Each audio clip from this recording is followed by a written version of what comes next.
Hello and welcome to Sillypoint. Today we're going to be doing a slightly different episode, not doing any reviews or previews. We're going to talk about cricket in general, around things like DRS decisions, ICC rules, what we think. We've covered them in bits and pieces in our main episodes, but we thought it'd be good to get a compilation of it together so we can have a debate, get you involved as well. As always, please do like, share, and subscribe. We've not had lots of subscribers recently, so please keep the traffic going on our channel and keep supporting us. Uh, but back to our topic. So it'd be good to get your thoughts in the comments. Let us know what you think about the ICC rules. Some very interesting, decisions have been happening with regards to concussion substitutes, injury substitutes, DRS decisions. Sachin Tendulkar has been, giving some interesting tweets around his strong opinions about what he thinks about DRS, and also the future of cricket. What the World Test Championship should be like, what the ideal format should be, the future of the T10 format, and how cricket can eventually become an Olympic sport. So I've got G here with me after a long long intro, but lots to get into. Yeah. Should we just get straight into it? Yeah. Should we talk about the DRS point first, because we've briefly discussed it. We have talked about Tendulkar's views on our video as well. Um, and just to kick off, I completely agree with his views in that, if they show the ball tracking hitting the stumps, right, no matter the percentage of the ball hitting the stumps, I think it should be out. And similar thing should apply to where the ball pitches, right?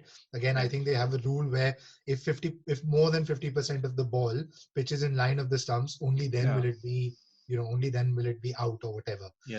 Or otherwise they go to umpire's call. I mean, I just make it simple, right? If the ball pitches in line of the stumps, even if the ball, any percentage of the ball is pitching in line of the stumps, and any percentage of the ball is hitting the stumps, I agree. that should be out. No, I agree with that. I think that there's 2 points to make to that. So one is in support of what Tendulkar is saying and what you're saying.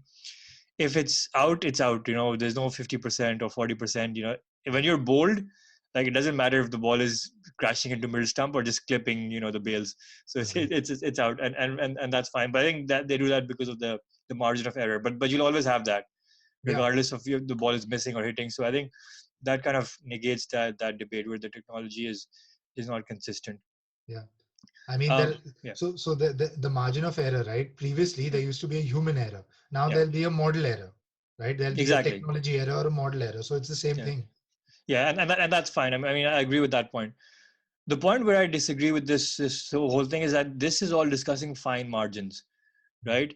I think we forget the purpose of why DRS is brought in. It was to get rid of the howlers, the inside edges, LBWs, the ball pitching, 2 feet outside leg stump and still, given out, things like that, which DRS has eliminated, right? I mean, you still have technological issues. I think there was a Steve Smith dismissal in the previous test match where they showed a fourth stump on the tracker, right? Okay, fine. I didn't see that. So there are things like that. Because of that, I think the call went from missing to clipping, which meant that review got retained, not that. So I mean, I know they've made these changes to retain reviews and stuff to give the team the benefit of the doubt. Yeah. But I think that will always happen, regardless of where you draw the line, whether it's hitting or not. You'll always have that, and that's an opinion call. I know the fact of the matter is, if the same bowler bowls the exact same ball, right, pitching marginally outside or marginally on leg stump and hitting the stumps, one umpire will give it out. If it's reviewed, it'll stay out. One umpire gives it not out. If it's reviewed, it'll be not out. So the exact same ball will have 2 different decisions. Yeah, why should you have that? Point. And which is a contentious point. I agree. I don't think it's that big of an issue, because it's, I mean, similar to football fans will relate to this in terms of VAR, right? Where the marginal decisions will always be there, and that's part of the game in any sport, right? You will have to deal with it. The purpose of DRS is not to get rid of those, because you'll never have that. Yeah. So you just have to get on with it, I think. And I agree, if it's hitting, it's hitting, and that's where the line should be drawn. That's fine. Yeah. But people shouldn't debate around, if it's 51-49, whatever. That's always going to happen, and it eventually will be a matter of opinion. Yeah. The last point, sorry, before we move on to the next thing. the biggest problem with all these decisions is that the technology is not consistent across every single ground. Yeah, And unless obviously. you have that, you Yeah, can't really have standard, yeah, one size fits all laws. Like yeah, in Australia, you have the hotspot technology, you have SNCO. I think when Pakistan have played in the UAE or other countries, you don't have hotspot yeah, in a lot of the yeah. True, places. So true. how can you have that? If you have these rules, then you need to have the same technology Consistency. I, consistency I, across the grid. I completely agree, but unfortunately, that's something that will take time to build. Yeah, Maybe in 10 years' time, we'll get to a point where each country that plays cricket has a yeah, minimum standard, a bare minimum standard yeah, of all the technology that's the same across. yeah, And then obviously there are add-ons on top of that. But I yeah, think you do need a minimum level of technology and equipment across all cricket playing nations yeah. for the rules to be applied Yeah, consistently.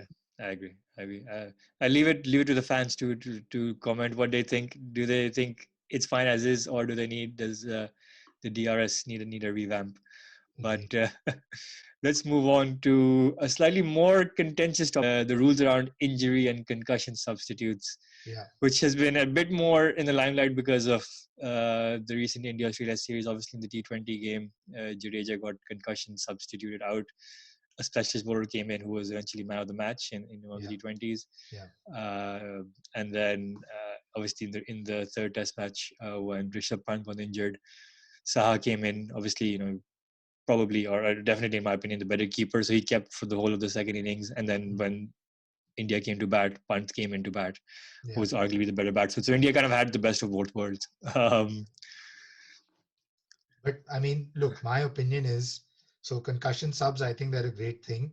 And Yeah, even in terms of the Jadeja versus Chahal yeah, situation, I don't see where there's a problem, only because Ravindra Jadeja was going to bowl 4 overs and yeah, Yuzvendra Chahal bowled 4 overs, right? yeah, You're basically at that point in time, you're having a like for like substitution. So let's say, for example, that let's say for example you've got an opener who gets injured, right? yeah, And let's say you only have one spare batsman in your squad, right? And yeah, that guy's a middle order or a lower order batsman. You have no choice but to play him, yeah, right? Because that's what the rules are. The rules say like for like. In that situation, you're replacing one batsman with another. Not, unfortunately, you don't have a spare opener, so you yeah, can't say, oh, you can't change the law to say you can only replace an opener with an opener, or yeah. So for example, if Jadeja would have batted in the 10th over and had a yeah, concussion, right? yeah. He had to be replaced by Chahal would have had to bat. I doubt that would have happened. I doubt Well, that would have happened. maybe Yeah. so the point is that maybe Jadeja came off the field, right? Other batsmen went in, and then if India were 9 down, right, and the I mean, last to be honest, I mean that is a less contentious point. I'm not. I mean, it wasn't 100% fair, but okay, it's fair because Jadeja had to bowl 4 overs, and I mean, fine. It is what it is, and you can't it really predict was, that. yeah, I mean, so But obviously, yes, I agree. There's a tactical yeah, option there. You can choose one between Kuldeep and Yuzvendra Chahal, right?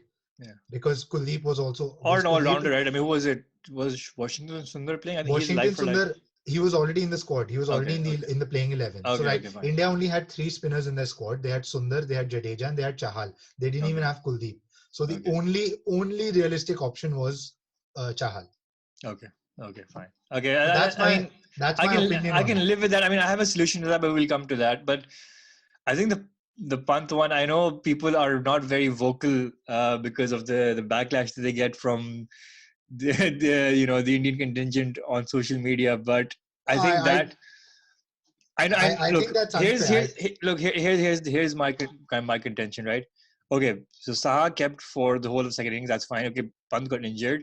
Yeah, He had a full day's rest, so yeah, obviously he was fitter when he came out to bat, and that's agreed. that's. I mean, but you shouldn't be able to do that, right? I mean, you can just be like, But why doesn't David Warner just get a day's rest in the field? But wasn't there a rule? I think they've changed it now, where if you don't field for the whole day, you can't bat till like number 7. but that's about if you were carrying an injury before the test match. If you carried an injury before Yeah, the test match and it's not an external injury, then that is the case. But Pant got injured because he got hit on his forearm. So yeah, in terms of that injury, there are no rules around that. So basically the point is that he went for a scan, right? Yeah. And this is the thing, right? There are two separate skills. There's wicket keeping and there's batting. In Yeah. certain situations, you can bat even with an injury, or Yeah. vice versa. In certain situations you can keep even with an injury, but you Yeah. can't bat. So it's about a toss up. And in my opinion, if the match officials were relatively okay with that. Now this rule has been there from the beginning of cricket. Well, not at the beginning, but for as long as we can remember, right? That players, if they get injured, Yeah. they go off, they might rest the whole day, for example, Yeah. and they come back and play the next day. I mean, yeah, fast So bowlers do that all the time, where they yeah, bowl, 4 5 overs, but they go away for a couple of overs, they come back. I mean, I know the Pakistan team back in the 90s, whenever Inzamam used to get 100, he used to, never come out to field. But yeah. or Saidan, I remember Saidan always, whenever he used to get a century, Pakistan batting first, he used to never come back back to field. But they've kind of gotten rid of those tactics in a way, and Yeah. I mean, Because they've said that, okay, if you're off the field for so and so time, yeah, then you can't then you can't bat immediately. exactly. You have some restrictions Or you there. have to field with injured or whatever. I think there was a Yeah, time where they exactly. didn't allow substitution unless there was. But I think, okay, fine. That's the issue. I think the solution to that is, before the game you have your squad of 15, right? So you'll have 11 starters and 4 subs or 5 reserves, whatever. Yeah, You should nominate yeah, which of those five, all 4 or 5 can be substitutes on the bench, but yeah. you need to nominate, like, okay, these, for example, for India, if Agarwal is not playing, you have to be like, okay, Agarwal is the replacement for Rohit Sharma, Shubman Gill, and Pujara, right? But then You have to nominate them, and you need to do it before the game. So then you take the no, no, element of tactics out of it, right? yeah, no, fair enough. I get that. But then what if, so you've got four Yeah, substitutes, sorry, in a yeah, squad of 15, right? You've got exactly. four and you've got 11. So the point is you're making is that if someone gets injured, that's not part of this, Yeah. that's not part of the four substitutes, then you're screwed basically. Then you're a player down No, and you can't. why would that happen? You'll have no, no, So no. So you'll have like one player is gonna be like a replacement for 3 potential injuries. You can't have like 7. Well, India probably had like 5 injuries in the last game. yeah, But you can be like, okay, Agarwal is the replacement for three X, Y, players. and Z. Fine, yeah, Yeah. okay. That So, that and that then you makes cover sense. up Yeah, 11 yeah. players, right? You can cover that up. But even in that situation, Pant would always have been the No, replacement. that I agree. I agree. Yeah, yeah, yeah. That's because he's a But keeper, right? yeah. But then no, then it's a permanent substitution. Then Oh, if what you're Saha is saying is in, you make Saha is it, in. yeah, Yeah, you make it permanent. Yeah, yeah, fair enough. If you go down that route, yeah, right, where you say, okay, you make it permanent, then that's fine. Everyone has to deal with that. It'll be yeah, equal.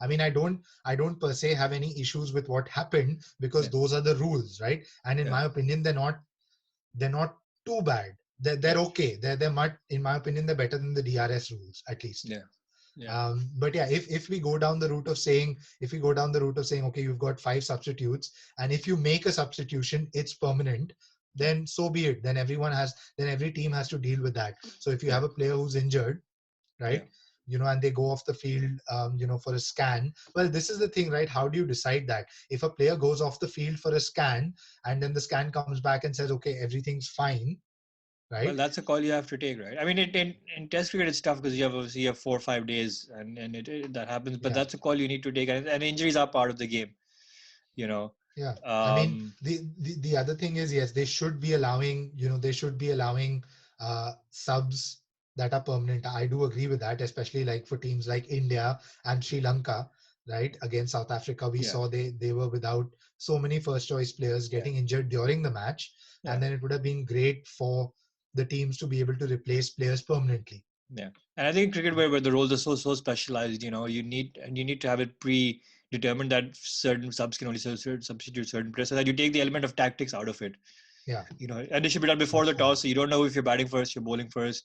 Yeah, yeah, yeah. Um, As you long know, as both teams will say, okay, fine, these are substitutes, and they follow that, then I yeah, don't see it's standardized, right? I mean, yeah, obviously we're taking these two examples, but I'm sure so many times in the past we'd have many examples where yeah, teams have used this tactically, and not necessarily tactically, but that's just the nature of the injury. For example, yeah, where Pant rested, Pant rested for a bit and Saha was the keeper, and then he came out to bat. So that's just a normal thing. I don't think there's any issue of people are wary of not bringing that up because they'll get backlash on social media.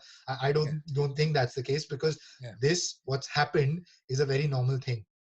I mean, injuries will always happen, but I just think and people do take advantage of that in however way they want, and India's not the only team that would have done I'd that. agree. It just happened, It just sure happened. Australia had the option; they would no doubt do the same thing. But it's just exactly. that it went in India's way this time around. But so, you can't argue that it didn't benefit them. It did benefit them, but it's part. It is what it is, right? It is what it is. Yeah, I mean, I don't see. I mean, you could say, okay, fine, the concussion sub as well benefited them. Yes, it did, but then that's just luck. It's pure luck, right? No, I agree. Pant got injured. Okay, fine. If they, if they actually thought, what, we're going to do this, we're going to do that at the beginning. Of course, no chance. No, of course not. So that's the thing. Yeah. So I do agree that they can potentially streamline the process, and they can say, right, these are the subs. You name the sub, and once you make a sub, it's permanent. They can easily make it similar to the DRC, if they have a standardized process throughout. I think they can fix that. Again, coming back to DR's decision, there's an interesting one which happened midweek, right? The Joe Root dismissal / not dismissal, where the ball hit the bat, then bounced off the ground, hit his glove, and then went up for a catch. It's interesting. I mean, eventually he was given not out. Mickey Arthur was furious. I think he went to the fourth umpire to argue as well. But apparently in the laws of the game, I don't know, it's law something, some 30 point something in the IC laws, it's not out. Because apparently it's the first point of contact if the ball hits the ground. After the first point, then it's not out. But that was an interesting one to see, that you can have all these rules and stuff around it, but you'll always have these quirky decisions. And personally, I do agree from a logical standpoint. It makes sense, right? First point of contact. After that, what happens, right? After that, anything could happen. I agree. So it's equivalent of saying, the ball hit the bat, then it went to the floor, then it hit a fielder's leg, and then someone caught it. It's the same thing. It's different. It's different, right? Because he can still be caught off the glove. I agree, but the thing is, once the ball hits the ground after hitting anything, as long as it hits the batsman first and then it hits the ground, then that's kind of a dead ball, if you like, in terms of being out. I mean, it was just a very, very interesting one. But I wonder if it would have been the same thing if it was the other way around. If it hit although I don't know how that would actually happen, but if it hits the glove first, then it's the ground and then the bat. Not out. It must be playing some really funky reverse sweep to make that happen. But I think it'll still be a not out. So just move on to talk about the future of cricket, the formats, the World Test Championship. I know we've had some debates around what the structure should be like. Obviously, because of the pandemic, they had to revamp the scoring system of the Test Championship. I mean, I didn't agree with it overall anyway. The way the championship is set up. I mean, I know we're just not getting into the specifics of that debate, but you can't have a Test Championship unless everyone plays everyone. Well, I mean, okay, fine. Or you have groups, or you have groups of 5-5. Everyone at least plays everyone in those groups, and you can have India, Pakistan separately in those groups. I don't care how you rank them, because to be honest, I mean, after maybe India, Australia, New Zealand, or even maybe them home and away, it's so different. Unless you play in every country, home and away, it doesn't really. It's not fair. And the same amount of games. I mean, for me, the biggest point is the same amount of games. Because it's too easy for a team like New Zealand to play West Indies and Pakistan at home, win 2-0 and get so many points. And India, Australia, or Australia, South Africa, they'll battle it out over 3, 4, 5 test matches, and they have very little to show for it. So for me, the first thing that they can fix, and that's easily fixable, is to ensure that the length of test series is consistent. Everyone plays 3, except for, well, I'm trying to think. I mean, the Ashes wouldn't the Ashes, they'd never agree to playing 3 test matches. But maybe you get But you can have special. like an Ashes like outside the World Test Championship or something. I don't know. I mean, they find a way to do it. I mean, if you want to keep your Yeah, traditions yeah. going, keep Oh, it going, right? well, You well, can't. they have, well, they have only 3 matches counting towards the World Test Championship, and they can play 2 outside the Yeah, WTC if they exactly, want. But exactly. but basically, you have consistent number of matches for each team to play. Right? Yeah, Each team has to play 15 matches. yeah, That should be the starting yeah, point, yeah. right? And then And we I come, mean, and then we come into the intricacies of who do they play, and whether they play home and away. In my opinion, that if the rule is to play 14 games, yeah, right, 14 tests, right, yeah, then 7 have to be home and 7 have to be away. yeah. Well, you Yeah. can't have 3 Test series and 7, but yeah, 6 or 9 or something. Yeah, Yeah, I yeah, mean, yeah, something like yeah, whatever, something yeah, like that. I don't mean, I'm just giving an yeah, example. yeah, I mean, yeah, you probably don't play 14 in a cycle. You yeah, play more, right? But you know what I mean. You have to go 50 yeah, 50 and away, right? yeah, And then to your point around having 2 groups, you can have 2 groups and then make yeah. sure each plays the other. But I think that's a much better system than what we have Yeah, now. and then you can have a semi-final and a final, or a direct final between the winners of the group side. We can Yeah. have one-off Test matches, right? And that's fine. Yeah, that's fine. Um, I agree. I think it's a great idea to have a yeah, World Test Championship. I think it's much better than just handing over the Test mace every year, and no one really cares about that. yeah. I mean, because the No Test one match really it's cares. so random, right? Because it Yeah, happens in April, so the English summer, it yeah, counts from the previous year.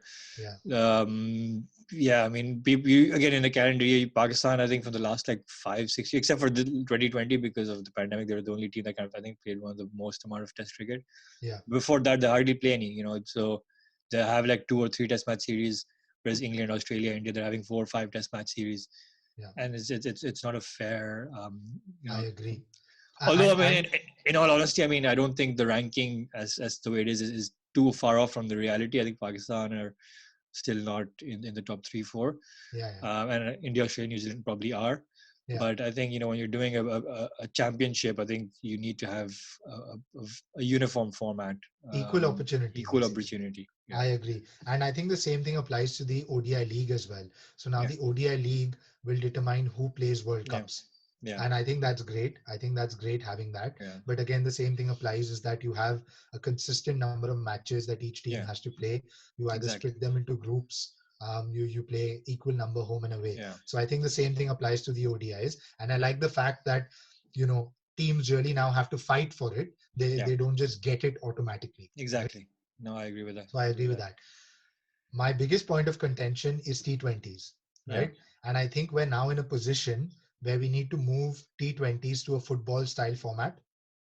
Franchise Yeah, clubs. franchisees where you focus on franchisees. And then you play a few internationals here and there. I don't really care about I don't really care about bilateral international cricket for T20s. I think it has no value, right? Anyways, teams are depleted. When you have international T20s, teams are depleted. Yeah, So I think that. there's no value in that really, right? So why don't you just move to a football style thing where most players play for their clubs, right? They play for their franchisees or clubs, whatever you want to Yeah, call them. They play a few internationals here and there, and then they gear up for the World Cup.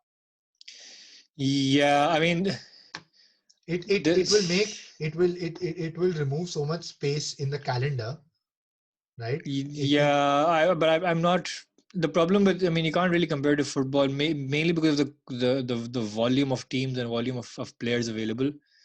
Because you'll have the same issue where the problem with franchise cricket is you have the same players playing for multiple franchises, right? Yeah, And that's then you fair. can't streamline that. You can't streamline that You because can't. No, you everyone's going to can't. play the IPL, and then Yeah, you can't. PSL and Yeah, LPL and yeah. Big Bash will all be left with local But players, and then you're but just, and that's yeah, not fair. I don't see a problem with that though. If players are playing in multiple franchisees, how does that impact anything? I'm thinking. Every country cannot play cricket at the same time. Like there's no cricket in Yeah, Asia no, in the no. summer, so you need I to find a way where you have like a Yeah. window. I mean, what I'm saying is the way franchisee cricket is working now, it's fine, right? I don't have an issue with that, because depending on availability, injuries, form, different players get picked in different franchisees, right? Yeah, But what I'm saying is that if you strip out yeah, international T20 cricket from the calendar, yeah, and you only have like some exhibition matches just before a World Cup, right? That clears up so much space in the calendar for players and for management, for rest, for recuperation, for tactics, right? That makes a hell lot of a difference. That's what I'm saying. In that way, football is similar, right? You basically have some exhibition international games, and then you play a World Cup. Yeah, I mean, yeah, you have qualifiers and stuff, but yeah, I mean, most of them are the gap is so vast between teams that it's like a friendly. But Yeah, yeah, and sorry, in terms of the World Cup as well, in terms of a T20 World Cup, right? You've obviously got what do you call it? I'm trying to think. You've got your associate level teams playing T20s. They're playing T20 internationals already, right? So just as an FYI for all our audience, all T20s where you've got an international team playing, they've got international status, right? So teams like Oman and UAE and whatnot, and Nepal and Italy and France, they all have got any matches they play have got international status, right? So obviously you've got this lower level stuff happening, right? And then you basically have like a qualifier, right? Where the teams that play test and ODI cricket, right? They basically have like a qualifier before the T20 World Cup itself, right? And that's it. That it might not necessarily be an exhibition match, but they just play like a qualifier to qualify for the main event. And then you've got the lower levels also, whatever qualifying, qualify relegation, whatever they've got, that keeps on happening. And then you've got the proper event with 16 teams, out of which maybe 10 are from the main qualifier and 6 are from lower levels, and then you have a World Cup like that. That's a fair point. I think my only concern with that is eventually maybe the IPL will get so much power that it's going to start. I mean, it already is the strongest league, and it'll just become stronger if you just focus on a franchisee format.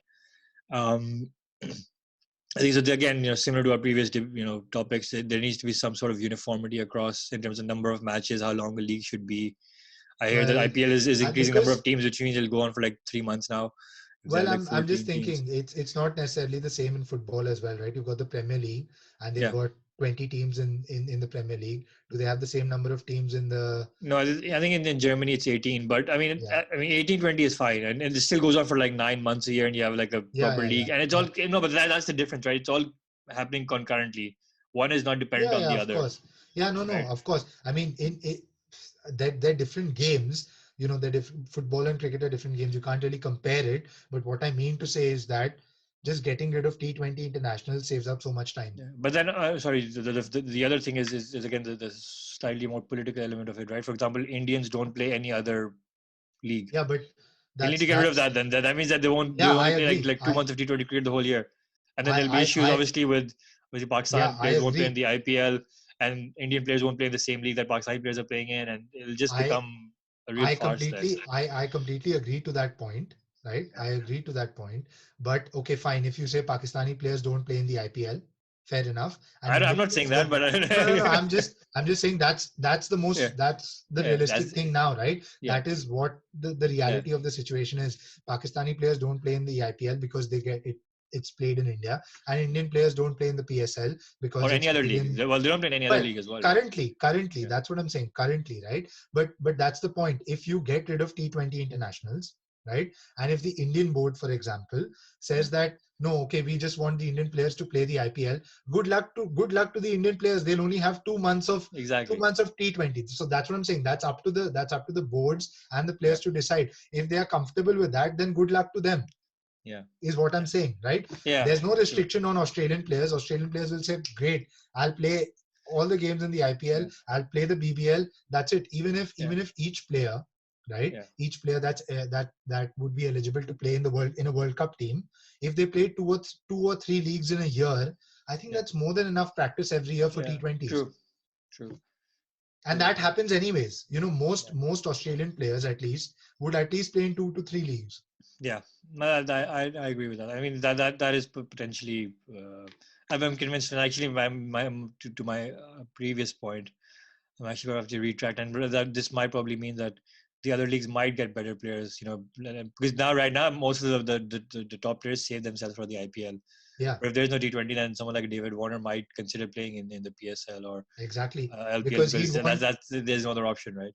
Yeah, You'd want he'd to. want experience in those Yeah, conditions, right? true. If a World Cup is going to be held in the UAE, for example, or in Pakistan or Sri Yeah, Lanka, he'll say, okay, fine. You know what? Depending on where the World Cup is, yeah, right? Let's say it's in Sri Lanka. Everyone will want to play in the Lankan yeah, Premier League. You know exactly. what I'm saying? Yeah, So there will be so much competition, true. right? And it will Yeah, be so much easier for these various other leagues to yeah, attract players, right? yeah, Otherwise, who would ever want to play in the Lankan Premier League? But if the yeah, World exactly. Cup was in Sri Lanka and you had all these top players wanting to play there, Yeah, then that will be great. Plus, obviously, these top players would anyways be playing ODIs and T20s in Sri Lanka, so they'd have yeah, some idea of it. Anyways, I think in T20s, that's the one format where conditions don't matter as much.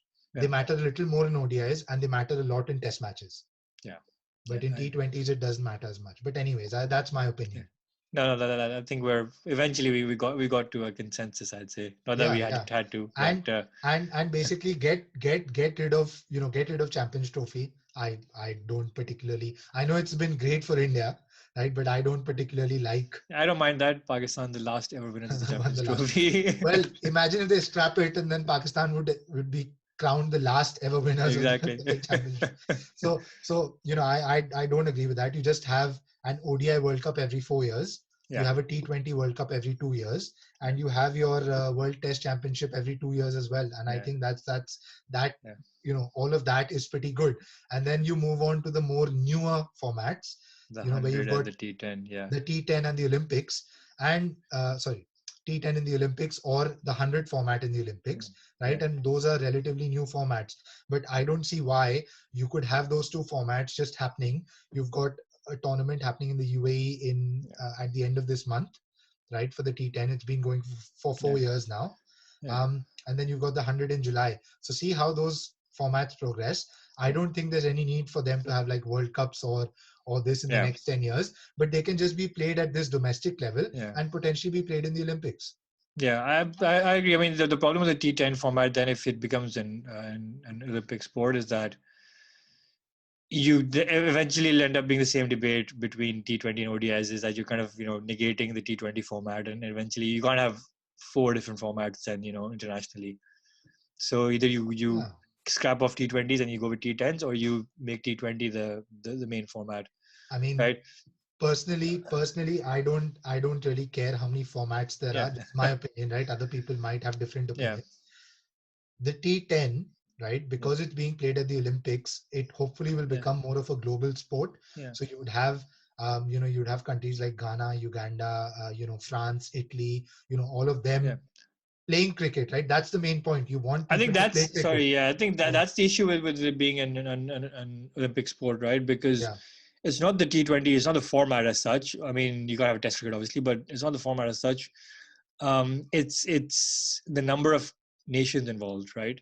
You yeah, need to. I mean, you can't have. And I guess the T10 format kind of the smaller the format, the more the competition and more competitive yeah. the teams can be, so you can have more people involved, more teams Agreed. involved, Well, and I that's one think way of promoting it.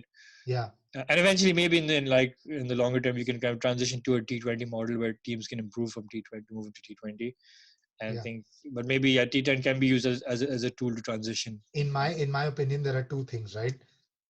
Olympic sports, right? You generally have to be short and sharp, Yeah, isn't it? Right. Even a T20 nowadays can take up to 4 hours yeah, from start to finish, right?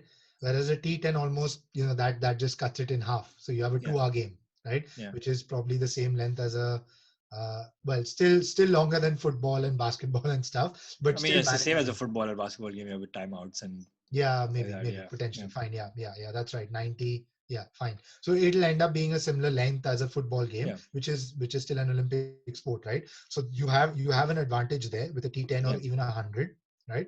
And then on the flip side, you basically have to use these new formats like a T10 or 100 as kind of age group, yeah, as kind of age group pathways into the more traditional yeah. formats like T20s, ODIs, and Test matches, right? True. You get under 23 and under 19 players playing in the Olympics. That Yeah, for them is a great yeah, honor to represent their country. That they'll be under a lot of pressure, right? yeah, And if they manage to play like two Olympics, for yeah, example, right, then you know that they can handle the pressure. they've done well at a global stage, they can easily transition to playing the IPL to whatnot. So I think that those two, the T10 in the Olympics, that can act as an Olympic sport because of the time, and it can act as a pathway as well for younger players. You don't need to get you potentially don't need to get a Virat Kohli to be playing a T10. If he has the time, he can do it, but it can genuinely be a way to spread the sport and to get younger players involved in that kind I of think pressurized environment. I think that the main point is obviously giving the younger players exposure, but also just spreading the game across to more countries. Exactly. That's the main point. I think eventually, if they can find a way to do that, then there's they should try and find a way to make it work. But I think longer term, you can't have 4 formats or 5 formats. It's just going to become too complicated. You're just kind of making it more complicated. But we'll see what happens to that. Yeah, it depends. I mean, I know cricket is a very weird sport in that it has got 3 formats. Yeah. Right. Exactly. Which other sport? I can't think of any other sport. Max. If you look at a game like squash, right? There are 2 types. You have an American game and you've got a British game, and that's it. Yeah, but it's not the same kind of way. Yeah, cricket is it's unique in the way that it's the same players play the same. So why not why not embrace that uniqueness and even have 4, 5 formats? I don't know. That's my opinion at least. Fair. But I think I've always wanted to talk about the future of cricket, and I think this is my vision, right? Is to have a very streamlined thing. I hope the ICC is watching in case they're looking for a strategic planner. we'll tag them. We'll tag them on Instagram, and we'll tag them on Instagram and see what they say. Right. So that's our episode. Thank you for watching. Let us know what you think. There's been a heavy discussion on various topics. Do you agree with our DRS thoughts? G's vision of the future of cricket, T20s, T10. What do you think? If you agree, you disagree, please, as always, like, share, and subscribe to our channel. Keep supporting us because this helps us make more and more content for you. And thank you for watching. Thank you.